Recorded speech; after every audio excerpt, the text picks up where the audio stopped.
नमस्कार मित्रों, भाग्य भगवान की कृपा से ही मिलता है। कर्म मनुष्य कर सकता है, कर्म का गणित है, कर्म का हिसाब किताब है, कर्म को नापा जा सकता है, कर्म का लेखा जोखा हो सकता है। लेकिन भाग्य चूंकि भगवान के हाथ में है, भगवान की कृपा के रूप में हमें प्राप्त होता है, इसलिए भाग्य की न तो गणना हो सकती है और न ही भाग्य का कोई गणित हो सकता है। भाग्य तो सिर्फ इशारों में चलता है और उसके इशारे कई बार आपके हाथ की रेखाओं में आ जाते हैं, कई बार मस्तक की रेखाओं में आ जाते हैं और कई बार आपके हाव भाव से भी आपके भाग्य को समझा जा सकता है। इसलिए जब तक भाग्य साथ न दे, मनुष्य को भरोसा नहीं होता। किसी व्यक्ति को अपने भाग्य पे भरोसा नहीं हो पाता, क्योंकि उसके पास कोई सिस्टम ही नहीं है भाग्य को समझने का। क्योंकि परमात्मा की कृपा जिस तरह से बरसती है और कब बरसेगी, किस पर बरसेगी, कितनी बरसेगी, इसका कोई भरोसा नहीं होता। कोई गणित भी नहीं हो सकता। कर्म का गणित हो सकता है, हम कितनी किताबें पढ़ रहे हैं गिनी जा सकती हैं, हम कितने लोगों से मिलते हैं गिने जा सकते हैं, हमने कितने एग्जाम दिए गिने जा सकते हैं, और हमने कितने पैसे कमाए ये भी गिना जा सकता है। लेकिन भाग्य भगवान की कृपा से मिलता है। और कई बार ऐसा होता है कि जब भाग्य चमकता है, जब भाग्य बताया जाता है, तब भी भरोसा नहीं आता। बहुत लोगों को भरोसा नहीं आता। वो तो जब भविष्यवाणी सही होती है तब भरोसा आता है। लेकिन सच तो यह है कि जब भाग्य चमकता है तब भी भरोसा नहीं आता। कई बार मैंने मित्रों को देखा जिन्होंने बड़े कर्म किए, बड़े पुरुषार्थ किए। मान लीजिए चुनाव लड़े। अब चुनाव लड़ना तो बहुत हद तक भाग्य पे ही निर्भर करता है। कितना भी आप गणित लगा लीजिए, अपने वोटर गिन लीजिए, उन्हें विश्वास में ले लीजिए, उन्हें गिफ्ट दे दीजिए, उन्हें आश्वासन दे दीजिए, लेकिन ये कंफर्म नहीं हो सकता कि आप चुनाव जीत ही जाएंगे। इसलिए बड़ा से बड़ा लोकप्रिय नेता जब तक चुनाव के रिजल्ट नहीं आ जाते, उसे भरोसा नहीं आता कि मैं जीत जाऊंगा। भले उसकी बम्पर जीत हो जाए, सारे वोट उसको पड़ जाएं, बहुमत मिल जाए, तब भी वो मतगणना से पहले तक डरा हुआ रहता है, दुविधा में रहता है, सैकड़ों बार फोन करता है, सो नहीं पाता है। और जिस दिन रिजल्ट आता है कि आप 4 लाख वोटों से जीत गए, तो उसे भरोसा नहीं आता। उसके सारे गणित फेल हो जाते हैं, क्योंकि जो जो गणित उसने लगाया था उसमें तो लग रहा था कि बस जीत जाऊं, बॉर्डर लाइन पे चला जाऊं, 10-20 हजार वोटों से जीत जाऊं तो भी मैं खुश होऊंगा। इस पर भी भरोसा नहीं आता। लेकिन जब मीडिया में आता है कि 4 लाख वोटों से जीते, तो भरोसा नहीं आता। और भरोसा आए भी कैसे? कितना मुश्किल से चुनाव मैनेज करता है। किन किन लोगों पे भरोसा करना पड़ता है जिन्हें हम जानते नहीं, उनसे हमें कहना पड़ता है कि हमारी मदद करिएगा। और जो समझदार नेता होता है वो उन लोगों से जिन्हें पक्का पता है कि वोट नहीं देंगे, उनसे जरूर कहता है कि आपका वोट तो मुझे मिलेगा ही, अब मैं जा रहा हूं दूसरों से बात करने। ये कॉन्फिडेंस होता है नेता का। और हम सबको एक नेतृत्व की जरूरत होती है, परिवार में, समाज में, राष्ट्र में। और नेताओं को हल्के से नहीं लेना चाहिए, उनका बड़ा योगदान है। वो जिस तरह से पकते हैं, संघर्ष करते हैं, सड़क से लेकर संसद तक, जिस तरह की कठिनाइयों का, अभाव का, कई बार बड़े असहाय हो जाते हैं, और उनकी पीड़ा को कोई समझ नहीं सकता। तो जब चुनाव जीत जाते हैं तो उन्हें भरोसा नहीं आता कि मैं जीता, और भरोसा आए भी कैसे। जिस आदमी के धरना प्रदर्शन, विरोध विवाद, घेराव, जिस पुलिस ने लाठियों से पीटा हो, उसे कहा जाए ये पुलिस आपकी सुरक्षा में है, आपके आदेश का पालन करेगी, आपकी सेवा में रहेगी, तो जब पहली बार कोई मुख्यमंत्री बनता है, प्रधानमंत्री बनता है, तो 1 साल लग जाता है उसके हृदय में यह विश्वास जमने में कि मैं ही इस पद पर हूं।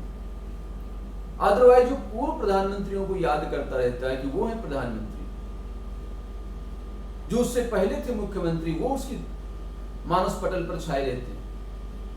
तो 1 साल लगता है ये विश्वास जमाने में कि ये सारी सत्ता मेरी है, ये सब मेरे अनुचर हैं।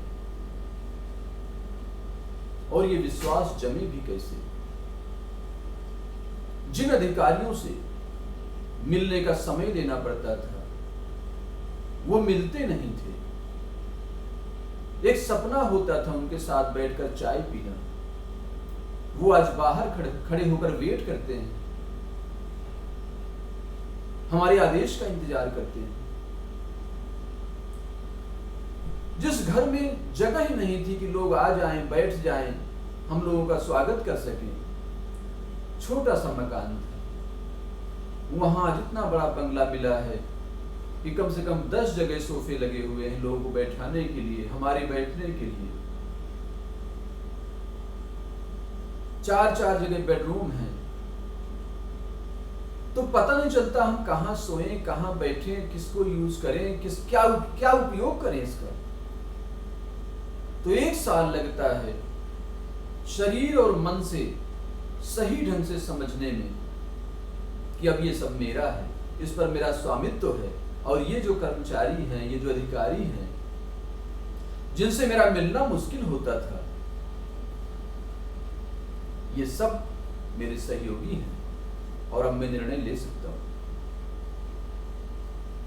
अब मैं काम कर सकता हूं जिसके बारे में मैंने सोचा था, जो मैं वादे करते रहता था, उन पर अब काम करने का समय आया है 1 साल बाद। और जो 5 साल की एक सिस्टम बनाया गया कि 5 साल ही रहेगा, 5 साल बाद समीक्षा होगी, फिर से लोग वोट देंगे, फिर से चुनेंगे, फिर से इंटरव्यू होगा, वो बड़ा ही वैज्ञानिक था। क्योंकि दूसरे, तीसरे, चौथे साल में ही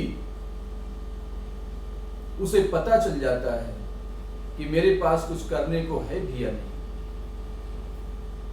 या मैं ऐसे ही लोगों को कहता रहता था कि मैं विकास करूंगा, भ्रष्टाचार दूर करूंगा, सबके लिए सुविधाएं दूंगा, शिक्षा, स्वास्थ्य, सुरक्षा मेरी प्राथमिकता होगी। तो दूसरा, तीसरा, चौथा साल उसे बड़ा जोर पड़ता है कि ये चीजें संभव कहां है। वो करना चाहता है लेकिन नहीं हो पाती, क्योंकि बहुत सारी चीजें हैं। तब उसे पता चलता है कि व्यावहारिक जिंदगी जो है वो क्या है, और हम लोग कैसे सड़कों पे बात करते थे, लोगों से बात करते थे, सरकारों की बुराई करते रहते थे। जिन दुखों को हम गिनाते थे लोगों को, उनमें से एक भी हम नहीं दूर कर पा रहे। तो 5वां जो साल है मनोवैज्ञानिक दृष्टि से, वो बिल्कुल परिपक्व होता है। 5वें साल में वो नेता जिसे आपने चुना है, उस समय वो सारे कार्य कर सकता है और करके दे सकता है, परिणाम दे सकता है, अगर उसके अंदर इच्छा शक्ति है, कर्मठता है, करने का भाव है और करने की योग्यता है। और अगर 5वें साल कोई काम ना कर सके, तो अगर सच में वो नेता ईमानदार होगा तो हाथ जोड़ लेगा कि मैं इस लायक नहीं हूं, मैं काम नहीं कर पाऊंगा और मैंने जो वादा किया है वो कभी नहीं निभा पाऊंगा। तो ये नेतृत्व की पहचान होनी चाहिए। इस तरह से नेतृत्व चलता है, सच्चे नेता की ये पहचान है। अदरवाइज अगर बार बार कोई आ रहा है आपसे और उन चीजों पर काम नहीं कर पा रहा जो वादे करके जाता है, तो वो केवल और केवल समय बिता रहा है, सुविधाओं का भोग कर रहा है और आपका समय काट रहा है। तो जब भाग्य चमकता है तो उसे विश्वास नहीं होता, क्योंकि उसने कभी सोचा नहीं होता कि मैं मुख्यमंत्री बन जाऊंगा, मैं प्रधानमंत्री बन जाऊंगा। कितना भी प्रतिभाशाली व्यक्ति हो, कितना भी मेहनती हो, कितना भी लोकप्रिय हो, लेकिन उसके हृदय में भी ये विश्वास नहीं बन पाता, क्योंकि इतने बड़े पद सिर्फ मेहनत से नहीं मिलते, सिर्फ लोकप्रियता से नहीं मिलते, सिर्फ काम करने से नहीं मिलते, सिर्फ आपकी योग्यता से नहीं मिलते और सिर्फ वोटों से नहीं मिलते। इनके पीछे कुछ है, उसी का नाम भाग्य। और वो भाग्य जब मिले तो चकित होना, आनंद लेना, लेकिन सेवा जरूर करना, जो वादा करके आई थे उसे पूरा जरूर करना। इतना ध्यान और प्रेम से सुनने के लिए बहुत बहुत धन्यवाद। नमस्कार।